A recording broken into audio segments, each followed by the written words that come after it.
Hello, everybody. You are currently in the stream for Nottingham Revolutionary Communist Group's meeting tonight on the loosening of the lockdown in Britain, and how we got here, what is the political situation we're moving into, and the talk will be starting at 6 o'clock. You can join us on Zoom now.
Hello everyone, apologies for the delay. The meeting and the stream will be up shortly.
So, hi everyone, and welcome to another of Nottingham Revolutionary Communist Group's meetings for education and discussion.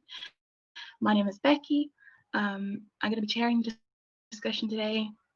So, in this meeting, we're going to be talking about the government's decision of prematurely loosening the lockdown and how this is basically an outright attack on the working class and can be described as workers for profit. So we have two comrades here with us who are going to be speaking about this issue from two slightly different perspectives. James, if you can give a wave, yeah, is going to be talking about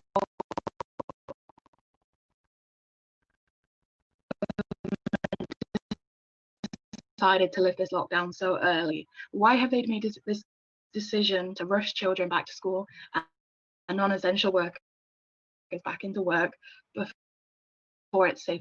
Who's going to be talking about her personal experiences working as a teaching assistant during the pandemic.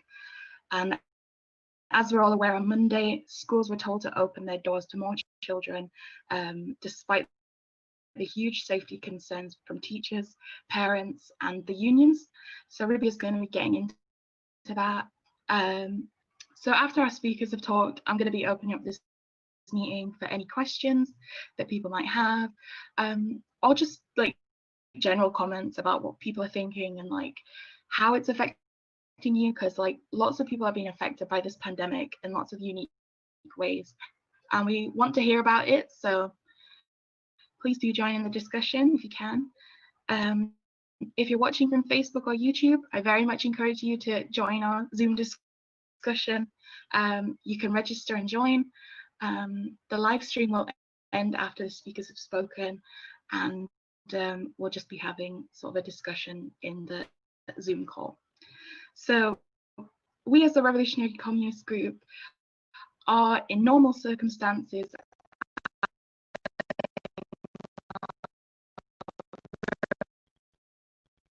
however, COVID-19 has sort of,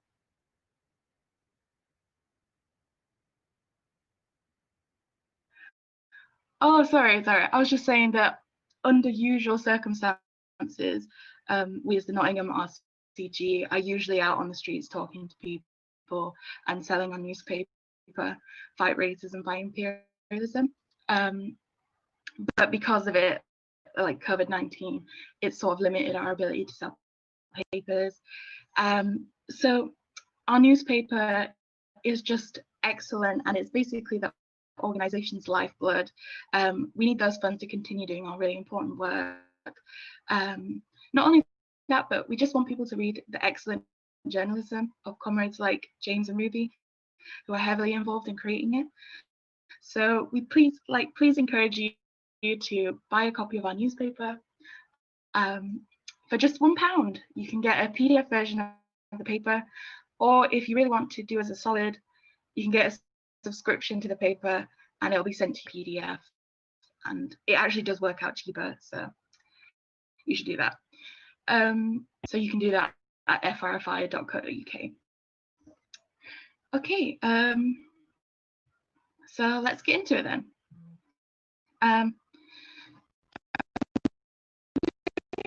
Kick things off now and just talk, give a little bit of context to what has as of the 15th of May, 18,000 fine notices have been issued under the coronavirus health protection regulations, which provide the legal framework of the lockdown. On the same day, the Crown Prosecution Service announced that all of the 44 arrests which had been made under the Coronavirus Act 2020, a separate piece of legislation to the regulations, were unlawful. The power under this act relates specifically to people who appear to have the virus, but the police had used it just to arrest people who they claimed were breaching the health protection regulations by being out of their house for a non-specific purpose. On the 22nd of May, it emerged that Boris Johnson's right-hand regulations, though Boris Johnson and his government continue to deny that they did so. He has not been fined or sacked. In fact, he's been lauded by the Prime Minister and several Tory MPs as a caring and responsible father who acted legally and with integrity. Contravening the regulations for people who are not untouchable members of the ruling class can result in a hefty fine. The standard penalty was initially 60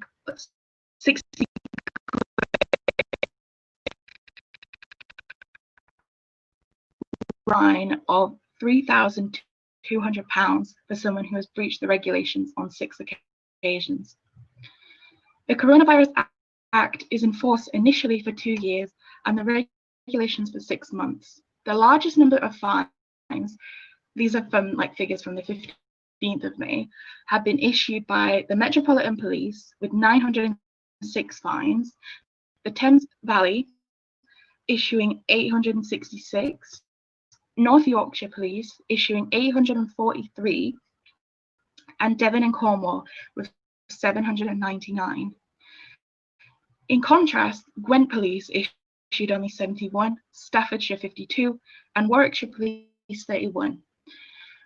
When the government was asked whether they would scrap the existing fines after this whole Dominic Cummings affair, within an hour the government responded that they wouldn't.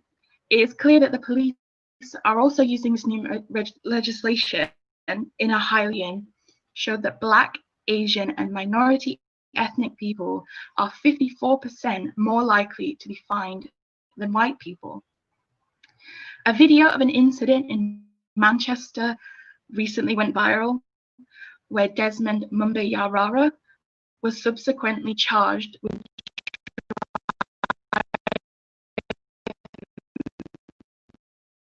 he was basically, if you've seen it, he was tasered in front of his young son. In contrast to the treatment of Mumbai Yarara, Durham police announced on the 28th of May that although it is accepted that Dominic Cummings had committed a minor breach of the rules, it would not be taking any action against them.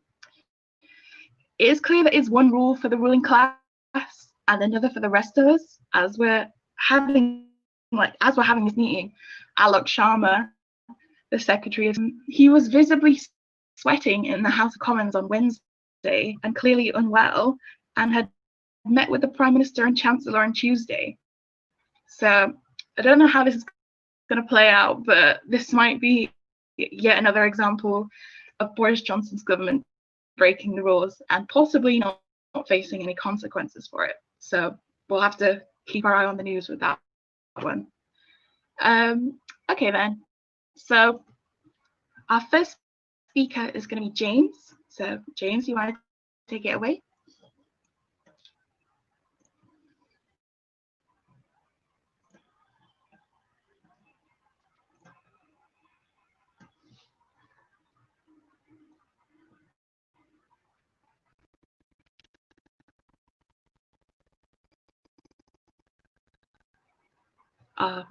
Sorry, I need to.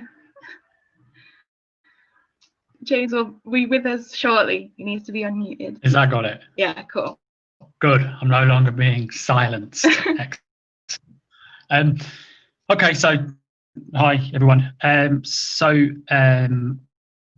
Becky already said, I'm going to give a kind of an overview of the lockdown and really why it is that they're bringing it to a close at all.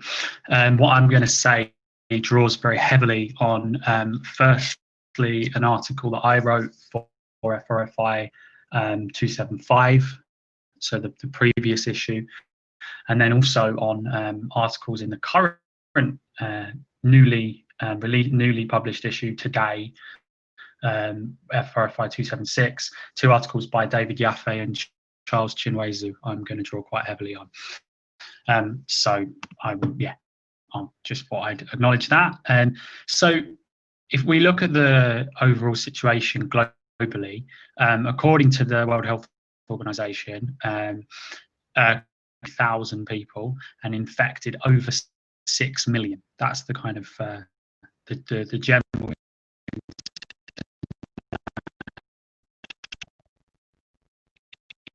evenly spread. Some countries have barely been impacted at all, like Vietnam, which has something that I can't remember what it is, but a couple of hundred infections and no deaths. And then other countries, in fact, the countries most dedicated to a very virulent form of capitalism, free market, so-called neoliberal capitalism, and I use that word with caution, are by far the worst affected. At least 35% of global infections and 50% of deaths are in Europe. The US accounts for 30% of infections and 30% of deaths, with over 100,000 deaths by the end of May.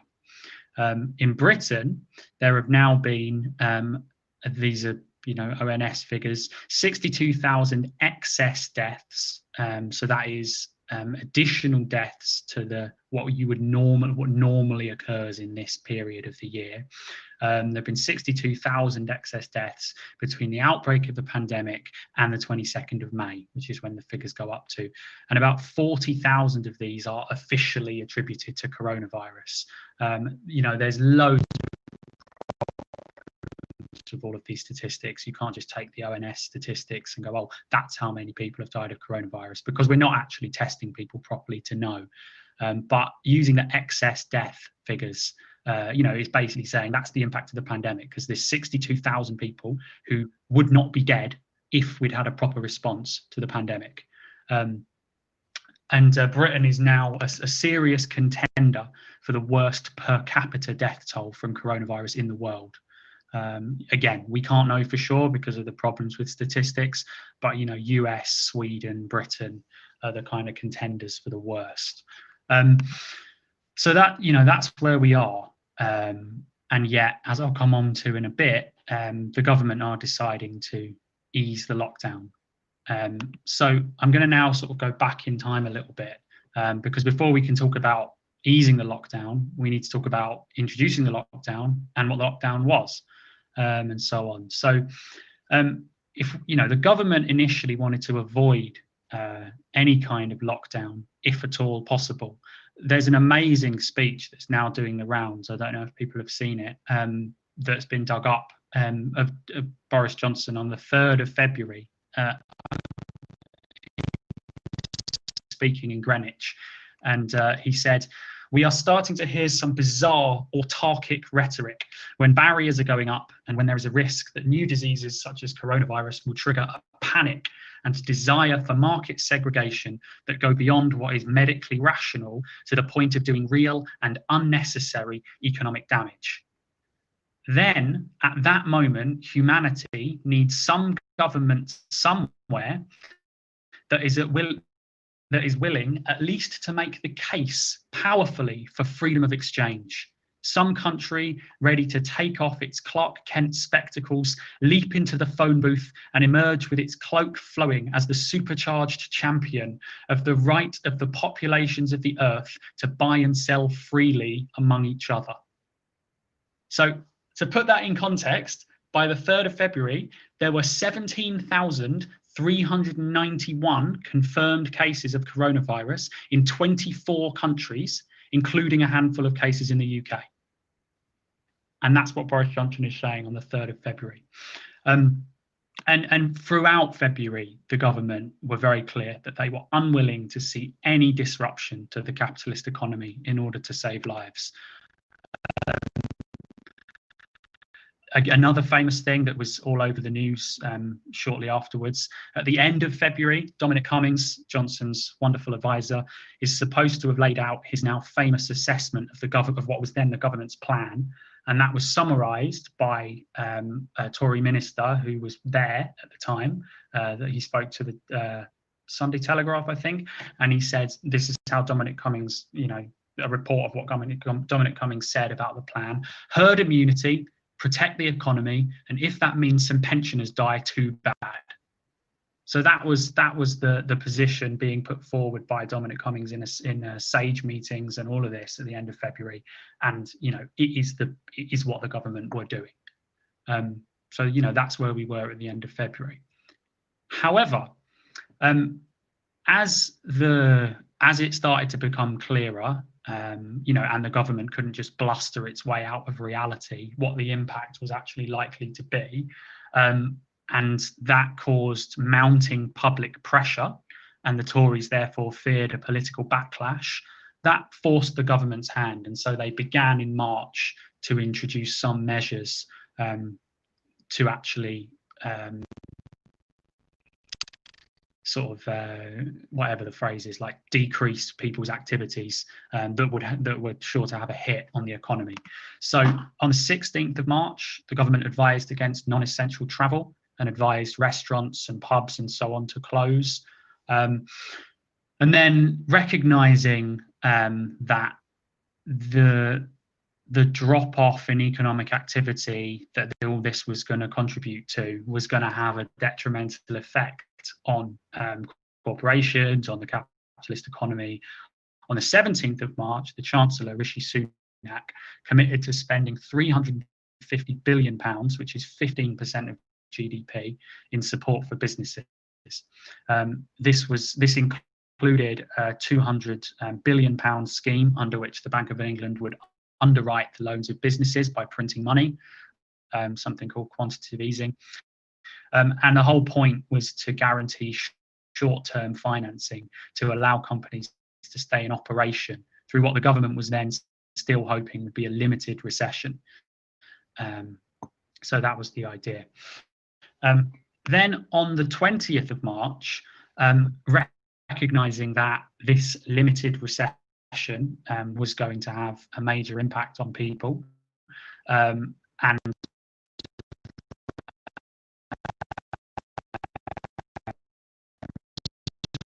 were introduced by the Chancellor, things like the furlough scheme to cover 80% of the salary of workers who are unable to work because of the crisis, and so on. I'm not going to go into all that because, you know, that's sort of ancient history now almost.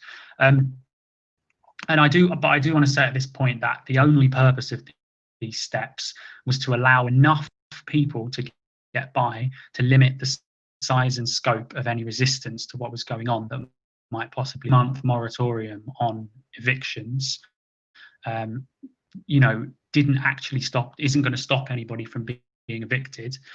People whose employers refused to furlough them had to apply for universal credit, all of these kind of things. But the idea was, we'll get a significant proportion of people getting by on this kind of furlough scheme and some of these measures, and that will sort of keep a lid on things. So then finally, on the 23rd of March, the government belatedly announced a lockdown, and I'm doing those, you know, quote marks, after widespread media coverage of research by the epidemiologist Professor Neil Ferguson. You know, after his research was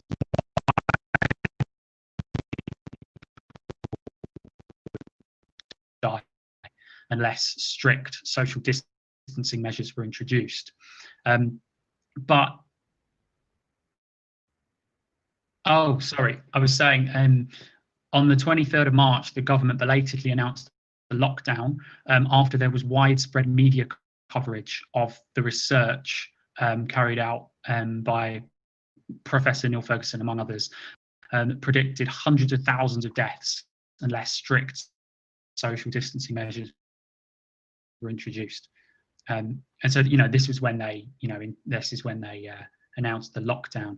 But, you know, we should bear in mind that this isn't because the government had some change of heart. They didn't suddenly start caring about people, and they didn't suddenly spring into action to implement the kind of full lockdown with airtight protection for workers that would have been needed. Because, you know, in reality, the lockdown never really was a lockdown for quite a lot of people. The rule was that you were to go out to work if work cannot be done from home. But who decides whether work cannot be done from home? Who decides what that means? Employers decide what that means, because employers throughout this pandemic have retained the inalienable right under capitalism to throw people out of work. Paid workers, which includes a lot of those classified as key workers, continued going to work. So care workers, supermarket workers, call centre workers, cleaners, security guards, etc. And in fact, there is no legal basis whatsoever for the term key workers. And this just left the field completely open for employers to demand that their workers come in. So there were news reports of garden centres demanding that their workers come in because, well, you're key workers because we've said that you are. You know, and this is the reality of the power that people's employers have over them under capitalism. And in fact, lots of workers did continue going in.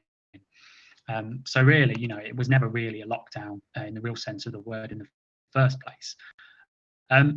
But now, you know, Britain is now, after however long now, 2 months-ish of lockdown, as I already said, a serious contender for the worst per capita death toll from coronavirus in the world. And yet, it is at exactly this moment, when I think it was yesterday, there were 350 something new deaths announced from coronavirus. It's exactly now that the government are easing the lockdown, starting with a demand that state schools return.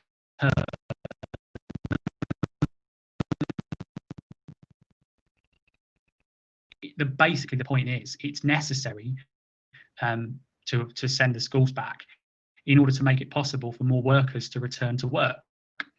The Dominic Cummings episode has massively contributed to the mood that the pandemic is essentially over. And so people are kind of more, in some cases, more willing to go along with this. But the pandemic isn't over. It's not over at all. The reproduction number, according to the reports that are in the daily newspapers, is rapidly creeping towards 1 again. And what that means is that that's the point at which you get new cases and the spread, exponential spread through the population, happens. And the World Health Organization has insisted on a program of community-based mass testing and contact tracing as the key to beating the pandemic.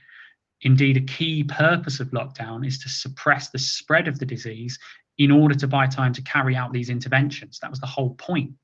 But the UK government has completely failed to make these interventions. The UK government still can't tell us. They give all these figures for how many tests have been performed, but a lot of those are tests that have been out but not actually performed, or two tests on the same person. They haven't actually done any of the interventions that are needed, and that the whole point of a lockdown is to buy time, or one of the points of the lockdown is to buy time to actually allow to happen. And that's why Anthony Costello, for example, who's Professor of Global Health at UCL, predicts a series of waves of infections followed by a series of lockdowns. I'm not sure that there will be a series of lockdowns. I think there'll just be, more exponential spread, because if it's left to the government to decide. So why then are they lifting the lockdown? From any kind of rational human perspective, it doesn't make any sense.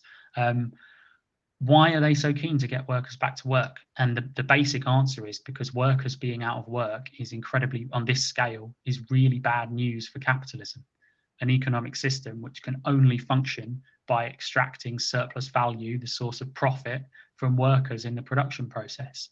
We have to put this in the context of how dire the situation is for world capitalism. So the Bank of England has forecast that the crisis is going to push, crisis that was brought on by the pandemic, is going to push the British economy into the deepest recession for more than 3 centuries, with a 30% fall in output in the first half of this year. On the assumption that lockdown measures will be relaxed in the second half of the year, the Bank of England is predicting a 14% contraction in GDP overall in 2020. So that's worse than the Great Depression. The coming economic crisis is likely to be the most profound in the history of capitalism. And frankly, it can't be solved in the interests of the ruling class, in the interests of the capitalists, while millions of workers are furloughed at home. So it sort of, as a sort of demonstrating this, the CBI, the Confederation of British Industry, and representatives of various different trade groups have been putting pressure on the government to relax the lockdown since the start. So a good example of this is the airlines and the airports. That you can just read the paper today. They've been very, very vocally critical of the 2-week quarantine for incoming travellers. They've been demanding bailouts and financial protections to compensate for imploding demand.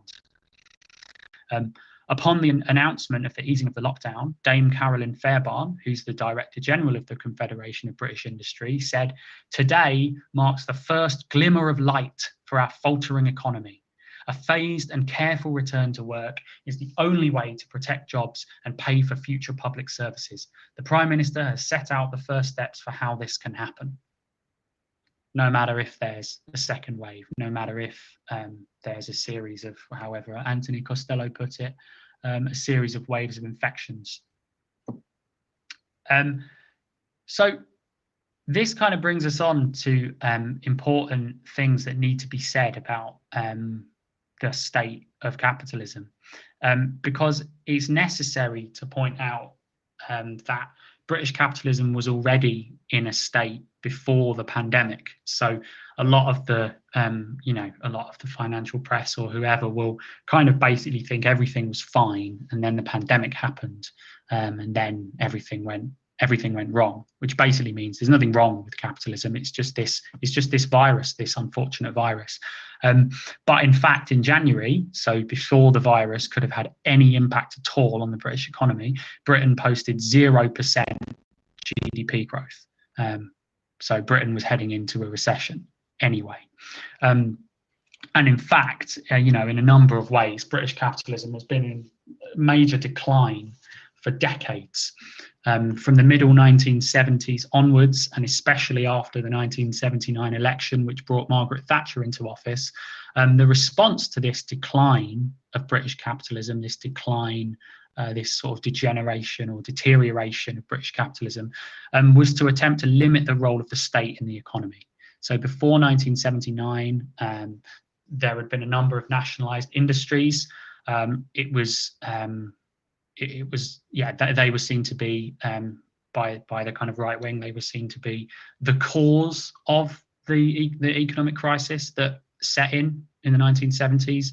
Unproductive state spending was seen to be the cause of the economic crisis in a lot of ways, and so the Thatcher government sold off the nationalised industries and a number of other things. The attempt was to limit the role of the state in the economy, but this has clearly become impossible in the face of the pandemic, just like it was impossible in the wake of 2008. The state had to intervene to deal with the mess that capitalism had got itself into. So today, the situation has forced the government to suspend market mechanisms and use state financial powers to bail out the economy and sustain critical public services, whether that be through the public sector or by outsourcing services to more costly and often blunder-prone private companies. At the end of May, the Chancellor, Rishi Sunak, authorised a state bailout plan to save strategically important private companies, those whose failure would disproportionately harm the economy. Those who remember 2008, this is an echo of the too big to fail argument. We can't allow these big banks and institutional investors to go to the wall because they're too strategically important for British capitalism. So this plan, Sunak's plan, under the name of Project Birch for some reason, has increased the capacity of the Treasury to handle bailouts of viable companies which have exhausted all options. So those that they want to prop up for the sake of British capitalism, but can't actually survive without that state support. The support will be available across all sectors of the economy. And much of this the bailout package, that and before, in the last 2 months, has been state guaranteed debt. So about £40 billion was lent to 500,000 businesses since March. And the City UK, which is the finance sector's trade group, the people who lobby on behalf, one of the people who lobby on behalf of the city, has estimated that the value of government-backed loans to companies could climb above £100 billion this year. So that's £100 billion of publicly guaranteed money being lent to banks and corporations in order to prop them up because they're facing a number of problems, such as falling demand in the face of the pandemic. And one banker who I think was interviewed in the Financial Times described the past 2 months as firefighting just to keep businesses alive as revenues crashed. Alongside this, 177 government contracts worth £1.1 billion were awarded to private companies without putting them out to tender, without having any kind of competitive process to say who can do it, who can provide a better service, or what that really means, who can provide it cheaper, and we won't ask any questions. Under fast track rules, private companies have been handed direct contracts to administer COVID-19 tests, provide food parcels, personal protective equipment, run the contact and tracing, and there's all kinds of corrupt stuff going on. Dido Harding, the woman running the testing and tracing programme, is married to a Tory MP. She used to be, I can't remember which company it was that she used to run, but a big company with a massive data leak that she's responsible for. And so there's all this going on. And basically, the crisis is forcing the state to step in order to prop up an ailing capitalist system. And in the newest issue of FRFI, we argue that this means that the crisis is forcing British capitalism to move towards something that has been called state monopoly capitalism. So a stage of development of monopoly capitalism, which is the kind of capitalism that we've lived in for 150 years, where the economy is completely dominated by a small number of large financial and other corporations. So state monopoly capitalism is when the power of those corporations becomes fused with the power of the capitalist state, and that relationship becomes essential for the continued existence and functioning of capitalism. So the state is stepping in to prop up these corporations, and they're increasingly becoming kind of, whatever, intertwined. And so we have to be quite clear, though, that they're only doing this to save the capitalist system. No matter what some people might write, this increase in state power doesn't mean that the ruling class has any interest in reforming the capitalist system to better serve the interests of the working class. It just means that they're willing to step in to do whatever it takes in order to preserve the system, the economic system that gives them their wealth and power. And in fact, what's going on in a lot of ways mirrors a previous historical period that we also refer to in the current issue of the paper, in the same article. And that historical period is the First World War. So at that time, a similar process was going on. The state was stepping in to direct production, and so on. And Lenin, the Russian revolutionary Lenin, argued at that time that what this showed was basically that a kind of a state monopoly, that kind of concentration of economic power, was a kind of necessary step in order to solve the problems that were being thrown up by the situation. And so what he said was that socialism is merely the next step forward from state capitalist monopoly. Or in other words, socialism is merely state capitalist monopoly, which is made to serve the interest of the whole people and has to that extent ceased to be capitalist monopoly. There is no middle course here. So that's quite a confusing quote. But what he's basically saying, and I think we argue that it applies today as well, is that the development of this state monopoly capitalism shows that the only way forward for humanity is that kind of concentration, that state monopoly over the economy. If we're going to direct the kind of hugely complex economic structures and hugely complex productive corporation, systems of production and so on that we have in order to meet the needs of the historical period, then there needs to be a kind of a state monopoly. Only a centralized power can direct the economy to meet the tasks of the day. So whether that means maintaining the NHS, preventing the total collapse of the system of production. However, the question presents itself of who's going to hold that monopoly. Will it be a fusion between the capitalist state and the capitalist monopolies? If so, then Lenin said that wartime state monopoly capitalism, so he was talking about that this was in the context of a war that this was necessary. We're talking about in the context of a massive economic crisis that it becomes necessary.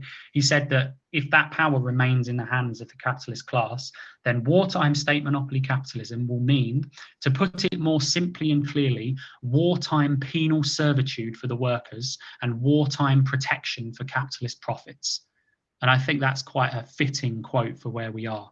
If this, concentrated economic and political power remains in the hands of the ruling class today, what it means is the forced return to work, no matter the death toll, in order to defend the capitalists' profits.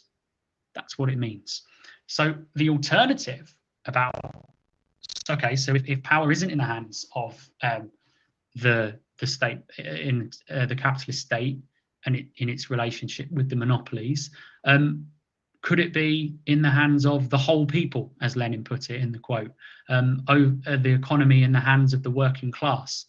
If so, then planned production to meet human needs instead of profit becomes an actual possibility.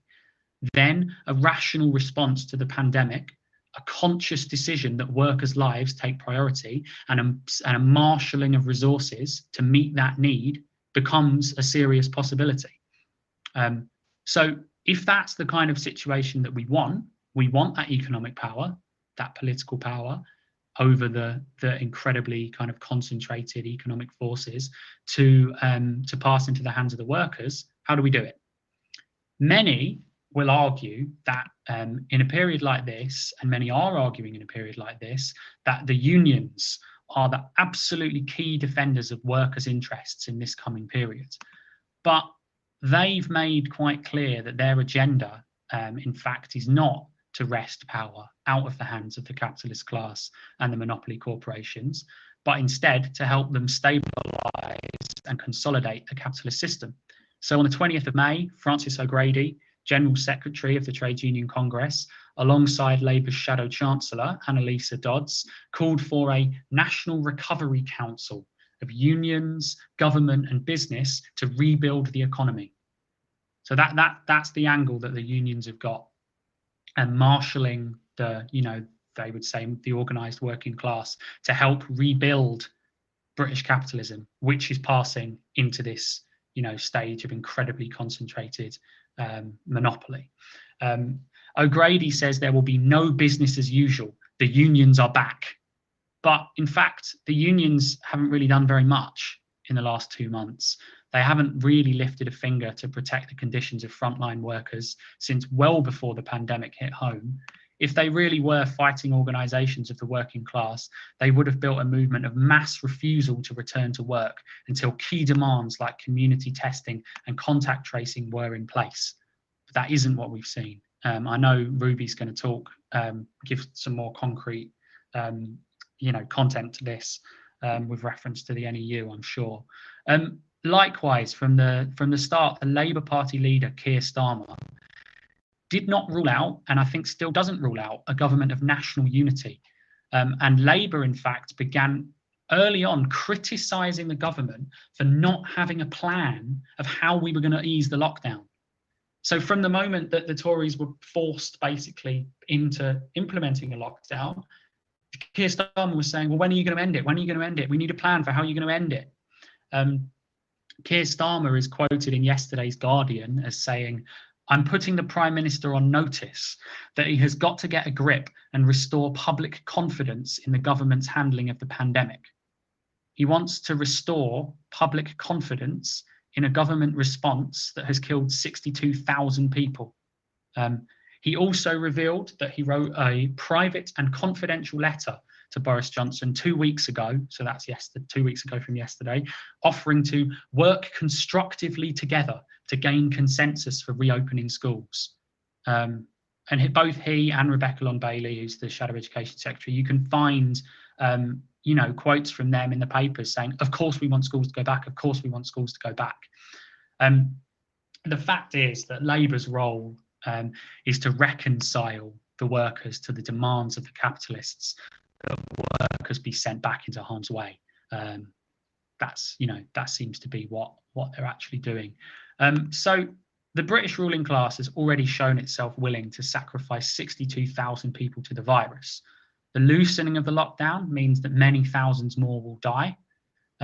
This is happening precisely because it's what's needed for capitalism, which is experiencing a crisis, an inability to function so severe that it is driving the state to intervene massively into propping up industries, bailing out banks and corporations, temporarily paying workers' wages, and so on.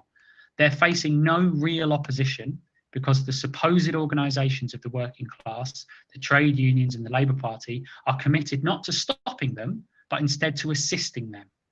If we want to fight the easing of lockdown and the return to work, which I put in quote marks because lots of people have been at work the whole time, basically we're going to have to organise. Ultimately, if we want a response to the pandemic which prioritises human needs and not private profits, then we'll have to fight for a different kind of society where the working class wields power through its own state. We can't fight to reform the existing state by democratising state monopoly capitalism through a national recovery council. Instead, we have to be clear that the task facing the working class is to fight back with the aim of taking power. Thank you.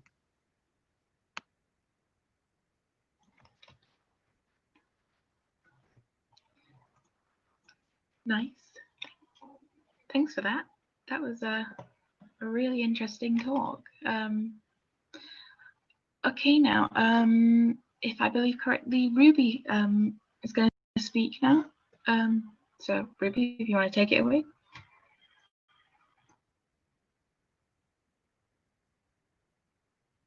Sorry, I need to unmute.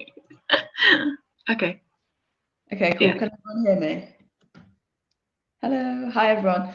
Yeah, thank you, James. That was very thorough. And yeah, a really good, like, in-depth look at what's happening and like the context of everything.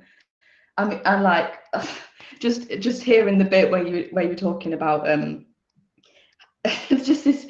So yeah, I work in a school, and everything that we seem to have to say at the moment is like every union statement, everything that should just be saying absolutely not until we have test and trace actually working and actually functioning.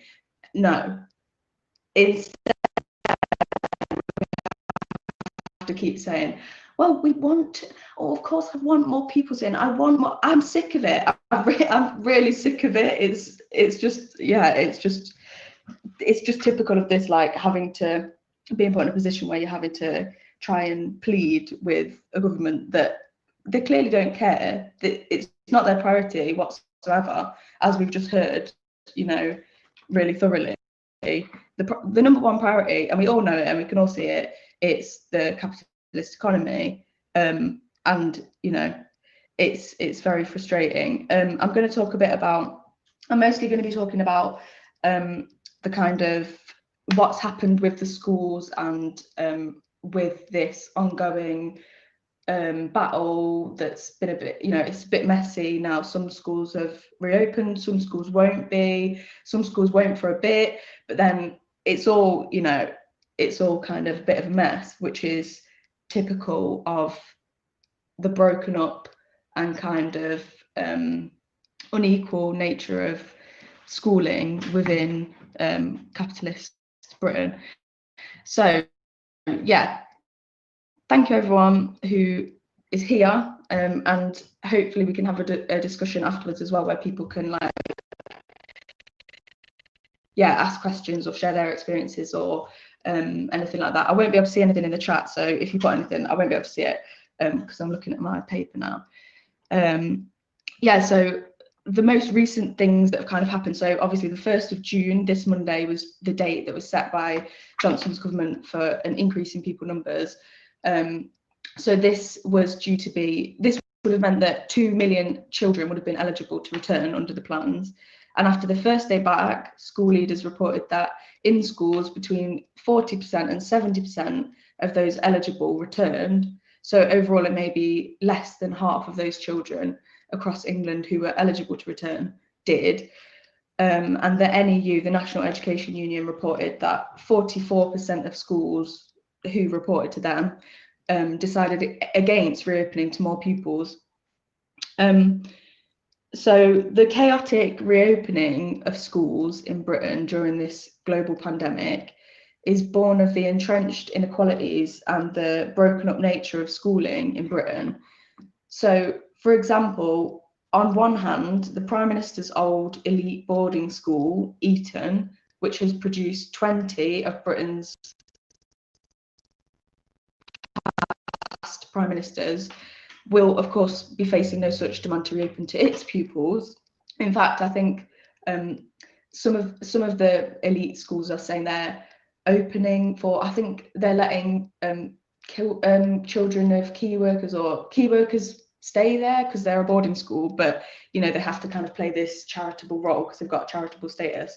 But yeah, there's no demand for them to reopen for the needs of the people they're supposed to be educating, because you know that's being used as an excuse, a really disgusting excuse, is that, oh, if schools aren't opening, you know, they don't care enough about children's education, which is absolutely outrageous given the state of state schools at the moment.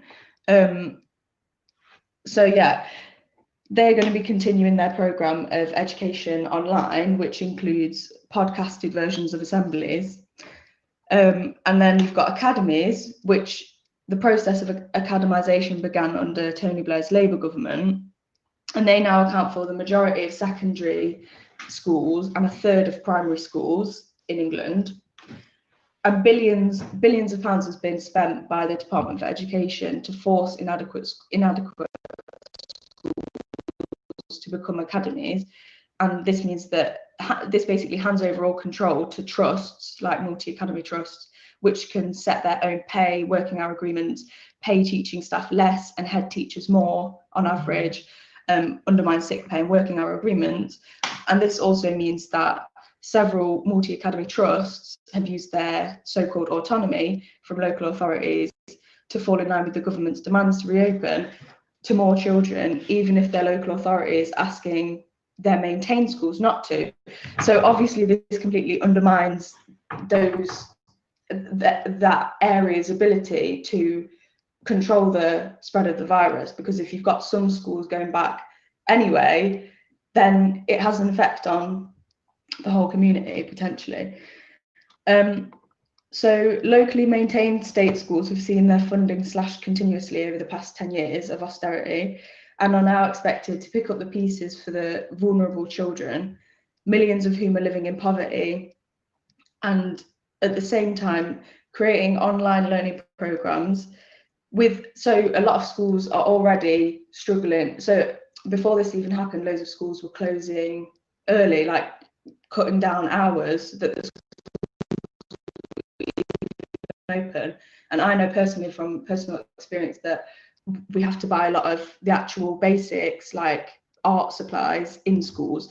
So, you know, schools with absolutely nothing are being expected to create online or home learning packages at the same time as also caring for those who are in school and organising food for those who are not in school and should be entitled to free school meals, and then being expected to reopen to many more children whilst allowing for social distancing, supposedly keeping all children in smaller groups. But obviously many schools have very big classes, so the government guidance is something like groups of 15, which would be like splitting classes at least in half in most schools.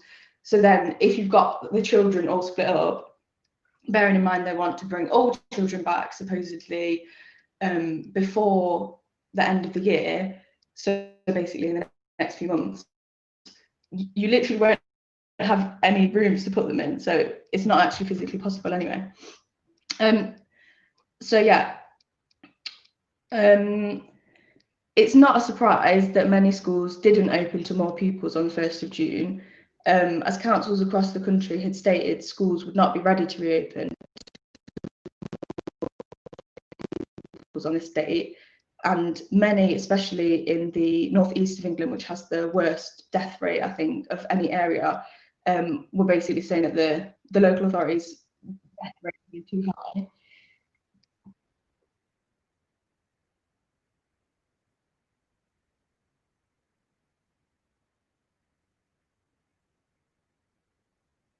Okay. Where was I? Yeah, so basically lots of councils around the country, including many that are in the northeast, have said that the schools would not be ready to reopen to more pupils. So lots of councils in the northeast, which has the worst death rate out of most areas, they kind of refused first off, and then more and more councils started to refuse. But some of them are basically just saying we won't do it now, but maybe in a few weeks. But obviously setting any date is the wrong way around, because it should be about having those things in place that we just discussed before, you know, the test and trace, a proper systematic way of dealing with it, that has to be in place first. So yeah, waited until the very last minute before actually stating unequivocally that the locally maintained schools, so the ones that are not academies, should not open to more pupils. And I think, yeah, probably a lot of councils have been feeling the pressure because there's been a lot of parents and staff who've been outspoken and have been either organising or attempting to organise protests and stuff like that. And clearly that will have put some pressure on them. But yeah, as James said, I'll talk a little bit later about the kind of role of the limited role of the unions. So the government's plan was that from the 1st of June, nurseries, childminders and other early years providers should open to all children. So that's, you know, the smallest, youngest children who absolutely can't do social distancing. Primary schools should open to all nursery, reception, year 1 and year 6 pupils. That all schools teaching secondary age pupils should bring in some face-to-face learning with years 10 and 12 from the 15th of June. And that schools had to also remain open for the children of key workers and vulnerable children from any year group at the same time. So this was announced by Boris Johnson on his televised 15-minute address on the 10th.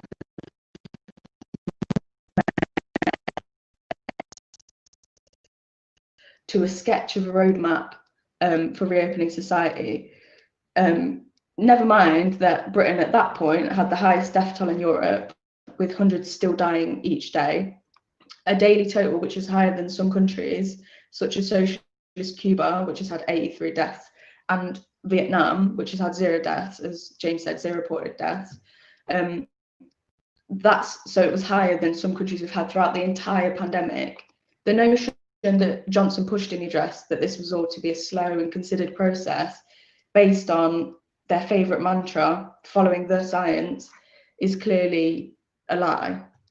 The fact is, after schools were reluctantly closed, after the explicit policy of herd immunity was dropped, due to the modelling that James mentioned earlier of Professor Ferguson, saying how many thousands of people they could potentially kill, many working in schools feared that as the key worker list that was released was so long and so vague that many businesses would take advantage of and force workers to come in, leaving their children to take up school places, you know, which did happen. And there were some big companies like Pets at Home that were sending key worker letters to their workers saying that they needed to send their children to work.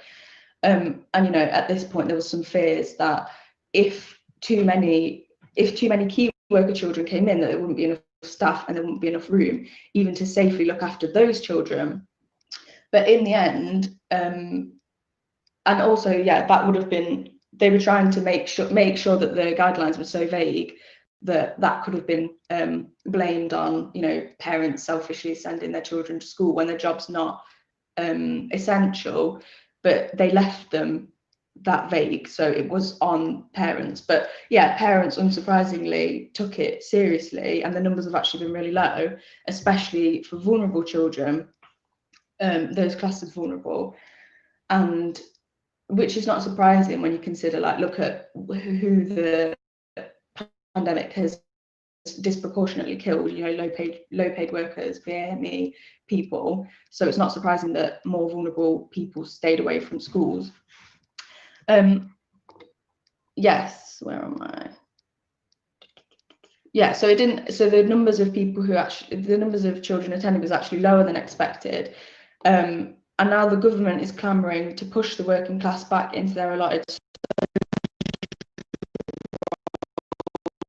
desperately, as you know, James laid out how huge this economic impact is going to be.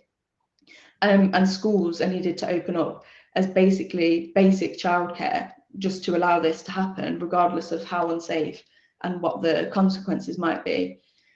The first of the 5 tests that Johnson claimed that the reopening will be based on, so they've not met any of the tests. The first test was that a significant reduction in COVID-19 infections and deaths and extensive arrangements for testing and contact tracing, which, you know, as James has already kind of covered this, that the R rate is between 0.7 and 1, and over 1, that means exponential growth of infections.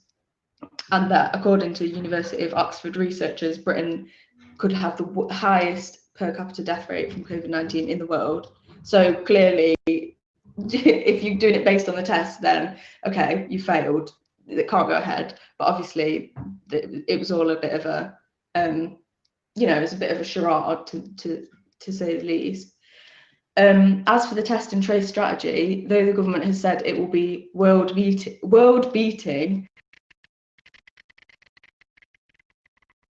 staff, I think someone mentioned this in the comments earlier, those who have been hired to actually do the job have complained that they've basically had no training and that they didn't have any experience beforehand of this kind of anything medical. They've just like worked in customer service jobs, and that they've had no work to do so far.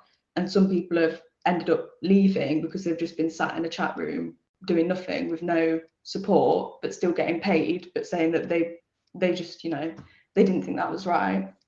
And they wanted to leave so they could actually try and do something that would help, because clearly that's not doing anything. And so, yeah, because there's been people that have had no work to do, the government ridiculously claimed that that must mean that there are low infections.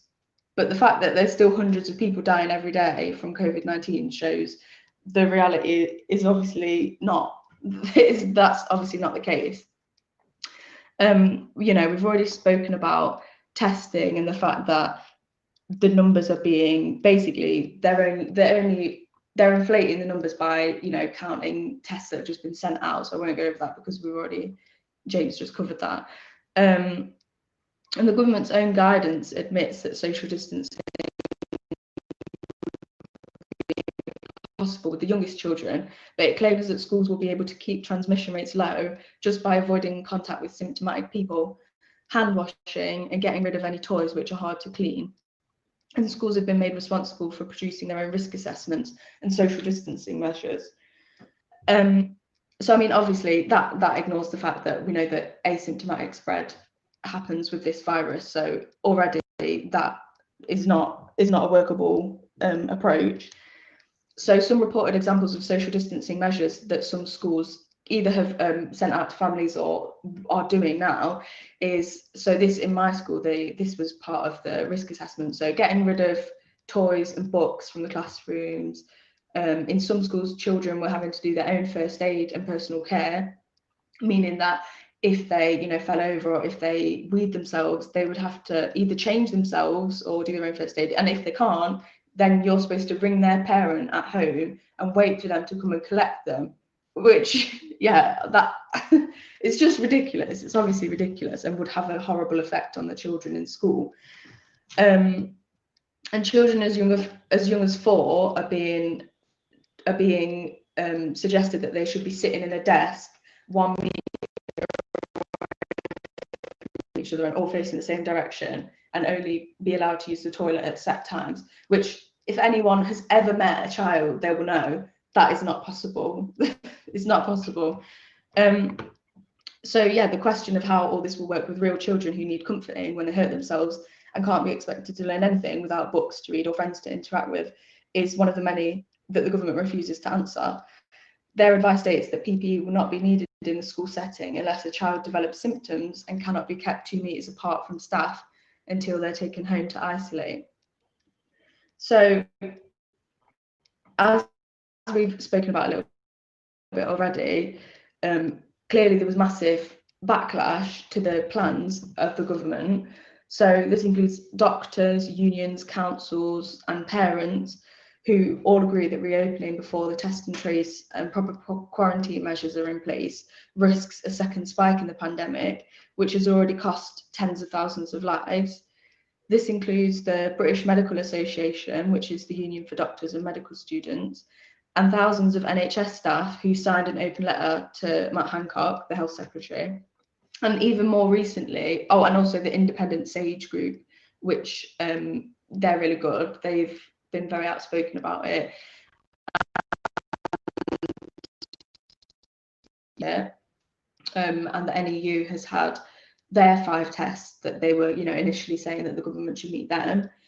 And then more recently, scientists from the government's own SAGE group, the Scientific Advisory Group for Emergencies, have come out and said that it's not safe to basically do the unlockdown. It should come as no surprise that according to new survey data published by the Institute for Fiscal Studies, that those from the poorest 20% of households are the least reassured about the safety of sending their children back to school. Only a third of the poorest families were willing to send them back, compared to half of the wealthiest families.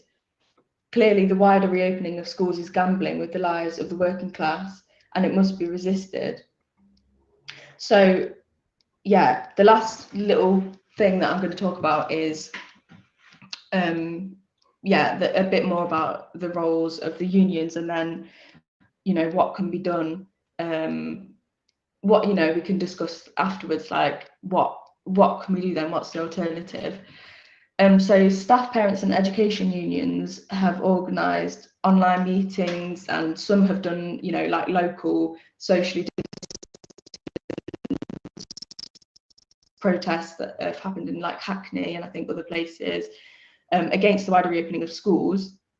So in one that I've attended, parents and staff at this NEU organised meeting, they basically all, and it was a local councillor as well, everyone agreed that it was really clear that the reopening of schools was being used so that they could force people to go back to work and basically, sacrifice more of the working class just for the economy.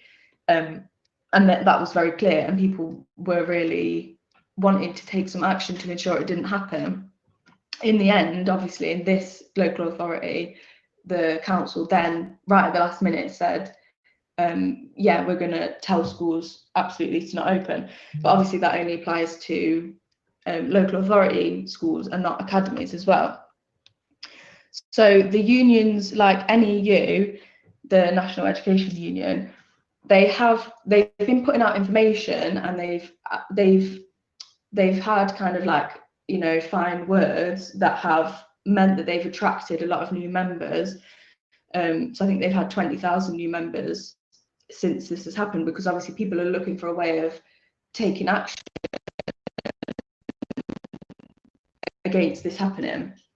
But up until now, they've been determined to work with the same government that's trying to force members back to work. And members are being advised that they can use legislation that's called Section 44 to refuse to work in unsafe conditions.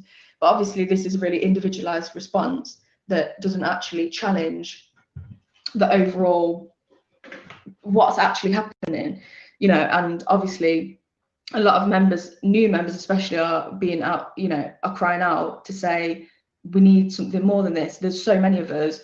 Isn't there something more that we can do? But this is quite, this individualized response is quite typical of the major trade unions in Britain, where basically for years anti-trade union laws have meant that bureaucratic balloting holds back strike action, and it's typical as well that the leadership themselves of the unions and those who are in higher up positions within the unions, they're not willing to challenge the anti-trade union laws.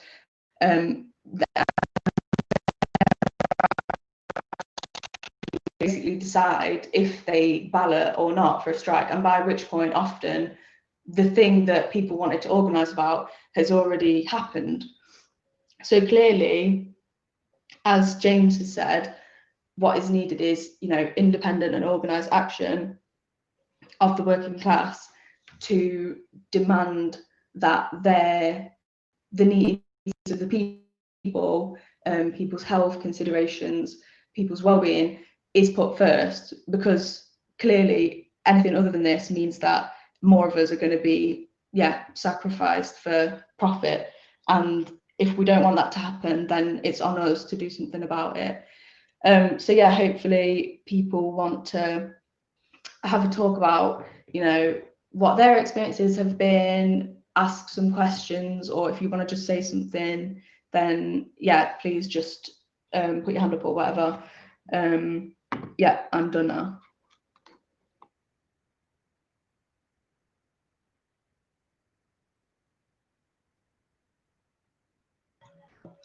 Thanks for that. That was that was a really interesting talk. That we've already got people in the comments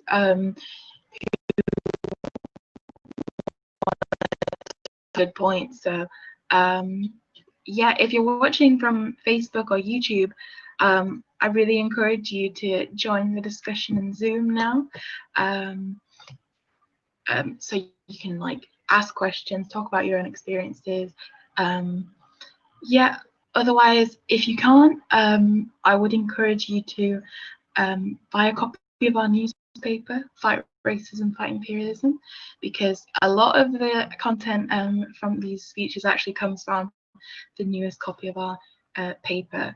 There's some really great stuff in there, and you can get it for just £1, and you can get a PDF copy, or you can buy a subscription.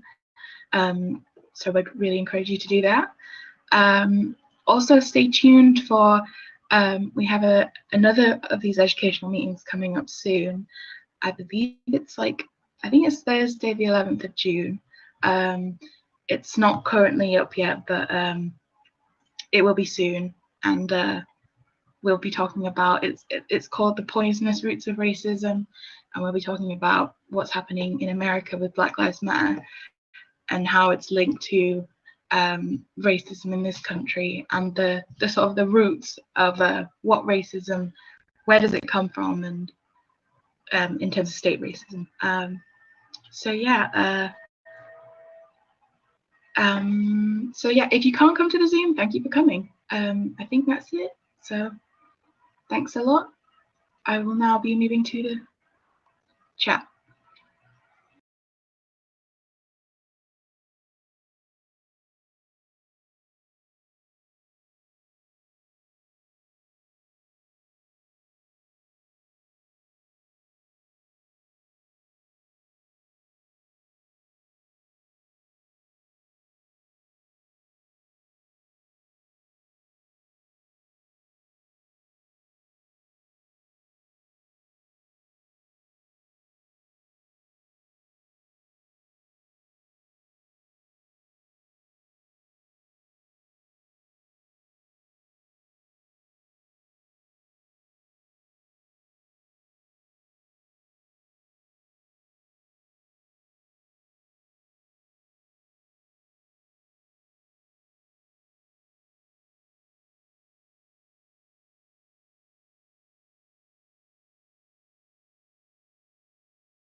Hi everyone, I'll be wrapping up the stream now.